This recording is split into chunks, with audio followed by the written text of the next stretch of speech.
மிதுன ராசிக்காரர்களே, இந்த வீடியோ உங்களுக்கே தற்செயலா வந்ததுன்னு நினைக்காதீங்க. இப்போ இந்த மிதுன ராசி பலன் பார்க்குறீங்கன்னா அதுக்கு பின்னால ஒரு காரணம் இருக்கு. சமீப காலமா மனசுல ஏதோ ஒரு குழப்பம் அல்லது எப்போ நல்ல மாற்றம் வரும் அப்படின்னு ஒரு கேள்வி இருந்தால் அந்த கேள்விக்கான பதிலை தேடி தான் இப்போ நீங்கள் இங்கே வந்திருக்கீங்க. மிதுன ராசிக்காரர்கள் சாதாரணமானவர்கள் அல்ல. துணிச்சலும் வேகமும் உங்களோட இயல்பு. ஆனால் அந்த வேகத்துக்கு சரியான வழிகாட்டுதல் கிடைக்கிறப்போ வாழ்க்கையே மாறுங்க. இந்த உலகத்தில் நம்ம எத்தனை முயற்சி செய்தாலும் எந்த ஒரு நல்ல காரியத்தை ஆரம்பித்தாலும் நம்மை காத்து வழி நடத்துகிற ஒரு சக்தி இருக்குன்னு நம்புறீங்களா? அதுதான் நம்மளுடைய குலதெய்வம். மிதுன ராசிக்காரர்களின் வாழ்க்கையில் பல தடவை தெரியாமலே தடைகள் உடைந்திருக்கலாம். கடைசி நிமிஷத்தில் வழி திறந்திருக்கலாம். அதற்கு பின்னால குலதெய்வ அருளே காரணமாய் இருக்கு. இந்த மிதுன ராசி பலன்கள் உங்களுக்கு பலன் தரணும்னு நினைச்சா இந்த கணமே ஒரு சின்ன விஷயம் செய்யுங்க. கமெண்ட் பாக்ஸில் உங்களுடைய குலதெய்வத்துடைய பெயரை எழுதுங்க. தெரியாதவங்க எனக்கு என் குலதெய்வம் தெரியாதுன்னு எழுதினாலும் போதுங்க, மனசார எழுதுங்க. அந்த நம்பிக்கை தான் இந்த வீடியோவின் சக்தி. உங்கள் குலதெய்வத்தை மனசில் நினச்சிட்டு இப்போ இன்றைய மிதுன ராசி பலன்களுக்குள்ள நுழையலாம் வாங்க. மிதுன ராசி நேயர்களே, இனி வரக்கூடிய நாட்களில் உண்மையில் உங்களுக்கு எப்படி இருக்க போகிறது தெரியுமா? இனி வரக்கூடிய நாட்கள் முழுவதும் உங்கள் வீட்டு வாசலில் மகிழ்ச்சி, பணம் மற்றும் புதிய வாய்ப்புகளின் திருவிழாவே நடக்கப் போகிறது. புதிய வாய்ப்புகள், புதிய சாதனைகள் உங்களை தேடி ஓடி வரும். ஆனால் இவ்வளவு கவனமாக நான் ஏன் இருக்க சொல்கிறேன் என்றால் உங்களுக்கு நிறைய தடங்கல்களும் அவமானங்களும் ஏற்படுறதுக்கு வாய்ப்பு இருக்குது. அதனால் ஜாக்கிரதையாக இருந்துக்கோங்க. சிரிக்கும் முகங்கள் எல்லாம் சொந்த முகங்கள் அல்ல. இன்றைய வீடியோவில் இனி வரக்கூடிய நாட்களுக்கான ஒரு மகா கணிப்பை தான் நாம் பார்க்க போகிறோம். ஏனெனில் 5 பெரிய கிரகங்கள் இந்த காலகட்டத்தில் தங்களின் மகா பெயர்ச்சியை மேற்கொள்ள போகின்றன. அதனால் உங்கள் வாழ்க்கையில் என்ன தாக்கம் ஏற்படும், அந்த தாக்கம் சுபமாக இருக்குமா அல்லது அசுபமாக இருக்குமா என்று ஒவ்வொரு விஷயமும் உங்களுக்கு தெரிய வரப்போகிறது. ஏனெனில் எப்போதுமே ஒரு புதிய மாதம் தொடங்கும் போது மனதில் ஒரு புதிய உற்சாகம் பிறக்கும். நாம் ஏதேனும் புதியதாக சாதித்து காட்டுவோம், பெரியதாக செய்வோம் என்று தோன்றும். ஆனால் அதே நேரத்தில் மனதில் ஒரு பயமும் இருக்கும். கடந்த கால துயரங்களை இதிலும் நீடிக்குமோ, அதே போராட்டங்கள் தொடருமோ என்று குழப்பம் இருக்கும். இன்றைய வீடியோவில் உங்களுக்கு மகிழ்ச்சியான நேரம் தொடங்க போகிறதா அல்லது அதே போராட்டங்கள் நீடிக்க போகிறதா என்பதை ஒவ்வொன்றாக விரிவாக கூறப்போகிறேன். இந்த வீடியோவை இறுதி வரை பார்ப்பவர்களின் மனதில் இருக்கும் அனைத்து குழப்பங்களும் நீங்கிவிடும். நீங்கள் என்ன செய்ய வேண்டும், என்ன செய்யக்கூடாது என்று ஒவ்வொரு விஷயமும் தெரிய வரும். இதன் மூலம் இனி வரக்கூடிய நாட்களில் உங்கள் கனவுகளை நனவாக்கும் காலகட்டமாகவும் பல ஆண்டுகளாக ஆசைகளை நிறைவேற்றும் மாதமாகவும் அமையப் போகிறது. ஆனால் உங்களின் ஒரு சிறிய தவறு எல்லாவற்றையும் கெடுத்துவிடலாம். இந்த வீடியோவின் இறுதியில் நீங்கள் செய்ய வேண்டிய ஒரு மிக முக்கியமான பரிகாரத்தையும் நான் வழங்கி இருக்கிறேன். அதன் பிறகு உங்கள் அதிர்ஷ்டம் எப்படி மாறும் என்றால் மற்றவர்கள் உங்களை வியந்து பார்ப்பார்கள், உங்களுடன் பேசுவதற்கே ஏங்குவார்கள். வீடியோவை இறுதி வரை பார்த்தால் மட்டுமே ஒவ்வொரு விஷயமும் தெளிவாக புரியும். ஒருவேளை நீங்கள் வீடியோவை அலட்சியப்படுத்தி பாதியிலேயே விட்டுவிட்டால் உங்களுக்கு பெரிய வருத்தம் ஏற்படும். என் கையில் எல்லாம் கிடைக்கவிருந்த நேரத்தில் நான் எவ்வளவு பெரிய தவறு செய்துவிட்டேன் என்று தோன்றும். எனவே வீடியோவை இறுதி வரை பாருங்கள். நீங்கள் உங்கள் ஜாதகத்தை கணிக்க விரும்பினால், உங்கள் ஜாதகத்தை ஆழமாகவும் துல்லியமாகவும் ஆய்வு செய்து பிரச்சனைகளுக்கு தீர்வு காண விரும்பினால் உடனே நீங்கள் ஜோதிடரை அவர்கிட்ட போயிட்டு நீங்கள் நேராக பார்த்து உங்களுடைய ஜாதகத்தை கொடுத்து பலன்களை பெற்றுக்கொள்ளலாம். இந்த சேனலை சப்ஸ்கிரைப் செய்ய மறந்து விடாதீர்கள். ஏனெனில் உங்கள் ராசி குறித்த பல முக்கிய வீடியோக்கள் வரவிருக்கின்றன. இனி வரக்கூடிய நாட்களில் உங்களுக்கு நடக்க போகும் ஒரு பெரிய அதிரடி மாற்றம் என்ன, அதை பற்றி தாங்க பார்க்க போகிறோம். ஜூன் 2ஆம் தேதி என்ன இருக்குன்னா, குரு பகவான் கடக ராசிக்கு பயிற்சி ஆயிட்டாருங்க. 12 ஆண்டுகளுக்கு பிறகு குரு பகவான் தனது உச்ச ராசியான கடக ராசிக்கு செல்வது இப்போதுதான் நடக்கிறது. இதனால் ஏற்படும் சுப மற்றும் அசுப பலன்களை பற்றி வீடியோவில் அடுத்து பார்ப்போம். ஆனால் 12 ஆண்டுகளுக்கு பிறகு கிடைத்துள்ள இந்த வாய்ப்பை கைவிட்டு விடாதீர்கள். ஏனெனில் தேவகுரு பிரகஸ்பதி இப்போது உங்களின் அதிர்ஷ்டத்தை மிகவும் பலப்படுத்த போகிறார். அதன் பிறகு உங்களுக்கு பார்த்தீங்கன்னா சுக்கிரனும் கடகராசிக்கு போயிடுறாருங்க. கவனமாக புரிஞ்சுக்கோங்க. இப்போது லக்னத்தில் அமர்ந்திருக்கும் சுக்கிரன் உங்களின் தன ஸ்தானத்திற்கு செல்ல போகிறார். குரு பகவானும் 2ஆம் தேதியே உங்களின் தனஸ்தானமான கடகராசிக்கு வந்துட்டாருங்க.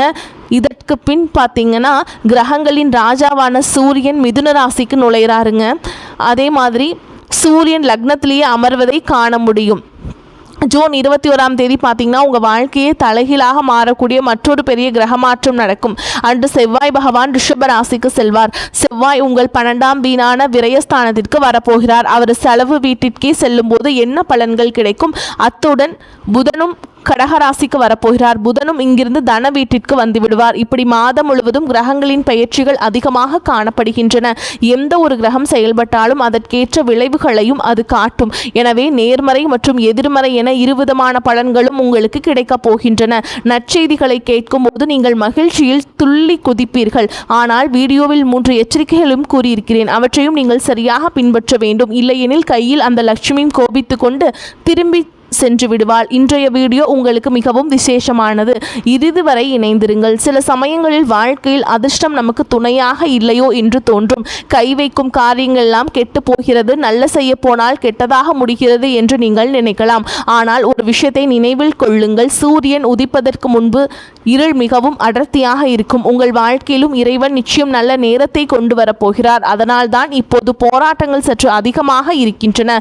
இப்போது உங்களை அலட்சியப்படுத்தியவர்கள், உங்களை தாழ்த்தி மதிப்பிட்டவர்கள் நாளை உங்களின் உழைப்பிற்கும் வெற்றிக்கும் மற்றவரிடம் உதாரணம் காட்டுவார்கள்.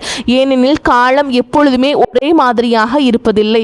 மாற்றம் என்பது இயற்கையின் நியதி. நாளை நல்ல நேரம் நிச்சயம் வரும். மனிதனின் உழைப்பு ஒருபோதும் வீணாவதில்லை. இந்த போராட்டங்களை நீங்கள் வென்றுவிட்டால், துன்பங்களை தாங்க பழகிவிட்டால் உங்களை வெற்றி கொள்வதை எந்த ஒரு சக்தியாலும் தடுக்க முடியாது. இனி வரக்கூடிய நாட்களில் மிதுன ராசினின் பொற்காலம் தொடங்கப் போகிறது. முதலாவது அற்புதமான நிகழ்வு உங்களின் 2வது வீடான தனஸ்தானத்தில் நடக்கிறது.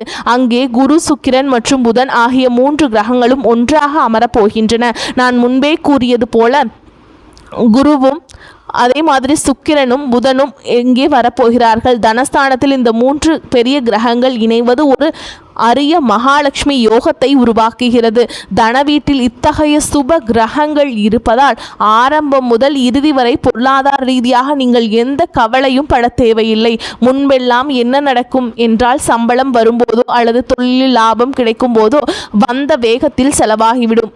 மாத இறுதியில் கடன்பட வேண்டிய சூழல் ஏற்படும். ஆசைகளை தியாகம் செய்ய வேண்டியிருக்கும். ஆனால் இந்த 3 கிரகங்களும் தன வீட்டில் அமர்ந்து உங்கள் பொருளாதாரத்தை மிகச் சிறப்பாக சமநிலைப்படுத்த போகின்றன. ஆரம்பம் முதல் இறுதி வரை பணப்புழக்கம் மிகவும் அற்புதமாக இருக்கும். பல வழிகளில் இருந்தும் பணம் வரும். பணம் வர வாய்ப்பே இல்லை என்று நீங்கள் நினைத்த இடங்களிலிருந்து கூட அதிர்ஷ்டத்தின் காரணமாக பணம் வருவதை காண்பீர்கள். பல ஆண்டுகளாக முடங்கி கிடந்த பணம் அல்லது நீங்கள் எவ்வளவோ முயற்சி செய்தும் வராமல் இருந்த கடன், ஏதேனும் ஒரு நிறுவனமோ அல்லது மனிதரோ உங்களுக்கு தராமல் இழுத்தெடுத்து கொண்டிருந்த தொகை என அனைத்து பாக்கிகளும் இனி வரக்கூடிய நாட்கள் தனஸ்தான கிரகங்களால் வசூலாகும். நீங்கள் குடும்பத்துடன் இணைந்து ஏதேனும் தொழில் செய்து கொண்டிருந்தால் குடும்ப வியாபாரத்தில் சுக்கிரன், புதன் மற்றும் குரு ஆகிய 3வரும் இணைந்து உங்களுக்கு பெரிய லாபத்தை ஏற்படுத்தி கொடுப்பார்கள். ஏனெனில் தன வீட்டில் குரு, சுக்கிரன், புதன் இணைவது போன்ற அரிய மகாலட்சுமி யோகம் அடிக்கடி அமைவதில்லை. அதுவும் 12 ஆண்டுகளுக்கு பிறகு குரு இங்கே வந்திருப்பதால் இதன் தாக்கம் நிச்சயம் உங்கள் வாழ்க்கையில் பிரதிபலிக்கும். ஆனால் நீங்கள் சில விஷயங்களில் கவனமாக இருக்க வேண்டும். இல்லையெனில் காரியங்கள் கெட்டுவிடும். வரும் லக்ஷ்மியும் தடைபட்டு விடுவாள். நீங்கள் செய்யக்கூடாத அந்த ஒரு தவறை பற்றி வீடியோவில் அடுத்து கூறுகிறேன். அது உங்களை அறியாமலேயே உங்களுக்கு பெரிய நஷ்டத்தை ஏற்படுத்திவிடக்கூடாது. அடுத்ததாக 2வது அற்புதமான நிகழ்வு. அது என்னவென்று பார்த்தால், கிரகங்களின் ராஜாவான சூரியன் மிதுன ராசியை அடைவார். அதாவது சூரியன் உங்கள் லக்னத்திலேயே அமரப்போகிறார். லக்னத்தில் கிரகங்களின் ராஜா சூரியன் அமர்வது உங்களுக்கு எவ்வளவு பெரிய அற்புதங்களை செய்யும் என்று யோசித்து பாருங்கள். இனி வரக்கூடிய நாட்களில் சூரியன் உங்கள் முதல் வீட்டிற்குள் நுழையும் போது ஒரு வரலாற்று சிறப்புமிக்க மாற்றத்தை காண்பீங்க. சூரியன் உங்கள் ஆளுமையில் ஒரு பிரம்மாண்டமான ஈர்ப்பை கொண்டு வருவார். சில மனிதர்களை பார்த்தால் முகம் எவ்வளவு பிரகாசமாக இருக்கிறது, எவ்வளவு கம்பீரமாக இருக்கிறார்கள் என்று தோன்றும் அல்லவா? அந்த தேஜஸை சூரிய பகவான் உங்களுக்கு வழங்குவார். மற்றவர்கள் உங்களை நாடி வரவும் உங்களுடன் பேசவும் விரும்புவார்கள். அத்துடன் உங்களோட ஒரு தலைமை பண்பு பிறக்கும். ஏனெனில் முதல் வீடு என்பது நமது ஆளுமை, எண்ணங்கள் மற்றும் குணாதிசயங்களை குறிப்பதாகும். நீங்கள் ஒரு தலைவனை போல அனைவரையும் அரவணைத்து செல்வீர்கள். தொழிலில் நீங்கள் எடுக்கும் முடிவுகள் அனைத்தும் சாதகமாக இருக்கும். மிதுனராசி நேயர்களே, இதை நீங்கள் குறித்து வைத்துக் கொள்ளலாம். லக்னத்தில் சூரியன் வருவது சாதாரண விஷயம் அல்ல. அதுவும் பலமான நிலையில் இருப்பதால் மிக சிறந்த யோகம் உண்டாகும். நீங்கள் அரசு வேலையில் இருந்தால் சூரியன் உங்களுக்கு பெரிய வாய்ப்புகளை வழங்குவார். தடைபட்ட அரசு காரியங்கள் ஏதேனும் இருந்தால் அவை இனி வரக்கூடிய நாட்களில் முழுமையாக நிறைவேற பலமான வாய்ப்புகள் உள்ளது. அன்று கிரகநிலைகளை ஏற்படும் அதிரடி மாற்றத்தை கேட்டால் உங்கள் மனமே வியப்பில் ஆளும். கவனமாக கேளுங்கள், ஏனெனில் மகிழ்ச்சி, பணம் மற்றும் வாய்ப்புகளின் திருவிழா உங்கள் வாசலில் காத்திருக்கிறது. இனி வரக்கூடிய நாட்களில் செவ்வாய் பகவான் ரிஷப ராசிக்கு செல்வார். அதுவும் இதுவரை லாபஸ்தானமான 11ஆம் வீட்டிலிருந்து செவ்வாய் உங்களுக்கு செலவு வீடான 12ஆம் வீட்டிற்கு செல்கிறார். செலவு வீட்டில் தளபதி செவ்வாய் வருவது சற்று கவலையாக தோன்றலாம். ஆனால் இங்கிருந்தும் உங்களுக்கு ஒரு பெரிய நிம்மதி கிடைக்கப் போகிறது. அதை தெரிந்து கொள்வதற்கு முன்பே வீடியோவை லைக் செய்து விடுங்கள். ஏனெனில் இத்தகைய ஆய்வுகளை மேற்கொள்வதற்கு பல மணி நேர உழைப்பு தேவைப்படுகிறது. உங்களின் ஒரு லைக் எங்களுக்கு பெரிய ஆதரவாக இருக்கும். கமெண்ட் பாக்ஸில் தூய்மையான மனதுடன் ஓம் நமச்சிவாய என்று எழுதுபவர்களுக்கு மகா பிரபஞ்சத்தின் அருள் நிச்சயமாக கிடைக்கும். மூன்றாவது மற்றும் மிகப்பெரிய நிகழ்வு என்னவென்றால், செவ்வாய் 12ஆம் வீட்டிற்கு வந்தவுடன் பன்னாட்டு நிறுவனங்களில் வேலை செய்பவர்களின் அதிர்ஷ்டம் பிரகாசிக்கும். பன்னாட்டு நிறுவனங்களில் வேலை தேடிக் கொண்டிருப்பவர்களுக்கும் செவ்வாய் நிச்சயம் உதவுவார். அத்துடன் இறக்குமதி ஏற்றுமதி தொழில் செய்பவர்களுக்கும் இது நல்ல காலமாகும். வெளிநாட்டு வாடிக்கையாளர்கள் மூலம் உங்களுக்கு நல்ல லாபம் கிடைக்கும். புதிய வாடிக்கையாளர்கள் உங்களுடன் இணைவார்கள். ஆனால் செவ்வாய் செலவு வீட்டில் அமர்ந்திருப்பதால் சுப பலன்களோடு சில அசுப பலன்களும் உண்டாகும். எனவே நீங்கள் எந்த 3 தவறுகளிலிருந்து தப்பித்திருக்க வேண்டும், எந்த 3 எச்சரிக்கைகளை பின்பற்ற வேண்டும் என்பதை பார்ப்போம். அப்போதுதான் கஷ்டங்கள் வராமல் வீட்டில் பணம் தங்கும், லக்ஷ்மி தேவியும் நிலைத்திருப்பாள். இந்த 3 தவறுகளை கவனமாக கேளுங்கள். வீடியோவின் மிக முக்கியமான பகுதி இதுதான். முதலாவதாக பார்த்தீங்கன்னா, சூரியன் லக்னத்திற்கு வரும்போது அவர் உங்களை ஒரு ராஜாவை போல வழிநடத்துவார். ஆனால் சூரியன் ஒரு வெப்பமான கிரகம். அவரின் உக்கிரம் அதிகம்.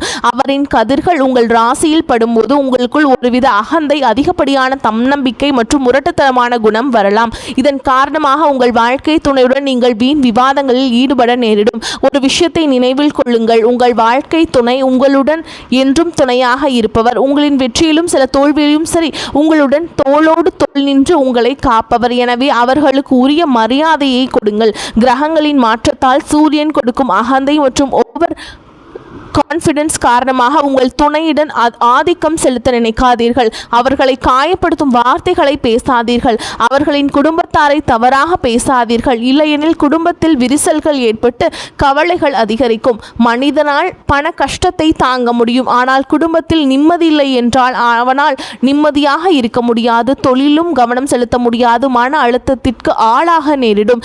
எனவே உங்கள் குணத்தை நிதானமாக வைத்துக் கொள்ளுங்கள். அகந்தையை தவிர்த்து விடுங்கள்.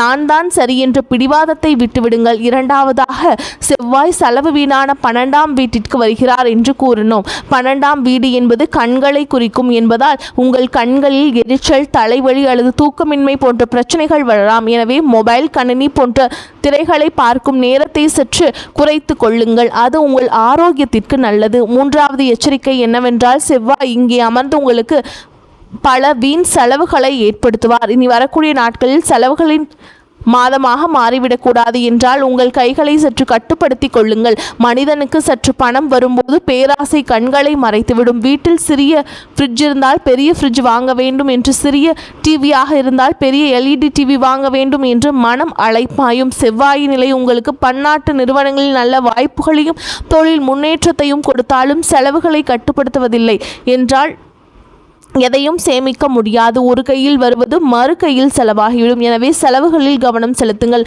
அத்துடன் உங்களுடைய இருந்து கொண்டு உங்களுக்கு கெடுதல் நினைக்கும் மறைமுக எதிரிகள் அவங்களை நீங்கள் ஒழித்து கட்டுங்கள். ஏன்னா அவங்க பாம்புகளை போல சில மனிதர்கள் உங்களுடனே இருப்பார்கள். முகத்திற்கு நேராக இனிமையாக பேசிவிட்டு உங்களின் ரகசியங்களையும் குடும்ப விஷயங்களையும் தெரிந்து கொள்ள முயலும் இத்தகைய மனிதர்களிடமிருந்து முற்றிலும் விலகியிருங்கள். உங்கள் வாழ்க்கையை துரிதப்படுத்தவும் வெற்றிகளை குவிக்கவும் 2 எளிய பரிகாரங்களை கூறுகிறோம். முதலாவது பரிகாரம், சூரியன் உங்களுக்கு அகந்தையை கொடுக்காமல் இருக்க ஞாயிற்றுக்கிழமைகள் தோறும் வெல்லம் மற்றும் கோதுமையை தானமாக வழங்குங்கள். தினமும் சூரிய பகவானுக்கு நீங்கள் தண்ணீர் கொடுத்து அர்ப்பணம் செய்யுங்கள். செம்பு பாத்திரத்தில் சிறிதளவு குங்குமம், அட்சதை மற்றும் சிவப்பு நிற மலரை இட்டு சூரிய பகவானை நோக்கி தண்ணீர் அர்ப்பணித்து வழிபாடு செய்யுங்கள். இதன் மூலம் சூரியனுடைய பலம் பெற்று குடும்பத்தில் குழப்பங்களையோ ஈகோவையோ ஏற்படுத்த மாட்டார். அடுத்து செவ்வாய் செலவு வீட்டில் இருப்பதால் செவ்வாய்க்கான பரிகாரத்தை செய்ய வேண்டும். செவ்வாய்க்கிழமைகள் தோறும் ஆஞ்சநேயர் கோவிலுக்கு சென்று வெள்ளம் அல்லது கடலையை பிரசாதமாக சமர்ப்பித்து வழிபாடு செய்யுங்கள். அத்துடன் 11 துளசி இலைகளை எடுத்து சுத்தமாக கழுவி அதில் சந்தனத்தால் ஸ்ரீராம் என்று எழுதி சிவப்பு நூலில் மாலையாக கோர்த்து அனுமனுக்கு சாற்றுங்கள். இதன் மூலம் செவ்வாய் கொடுக்கும் வீண் செலவுகள் கட்டுப்பட்டு பொருளாதாரத்தில் நல்ல நிம்மதி கிடைக்கும். மிதுனராசி நேயர்களே, இன்றைய வீடியோவில் நாம் கிரக நிலைகளை பற்றி பார்த்தோம். இதன் மூலம் பல விஷயங்களை தெரிந்து கொண்டிருப்பீர்கள் என்று நம்புகிறேன். வீடியோ பிடித்திருந்தால் லைக் செய்யுங்கள். உங்கள் வாழ்க்கையில் ஏதேனும் பிரச்சனைகள் இருந்தால் கமெண்டில் தெரியப்படுத்துங்கள். அதற்கான தீர்வை வழங்க முயல்வோம். இப்போதைக்கு அனைத்து நேயர்களுக்கும் நன்றி, வணக்கம்.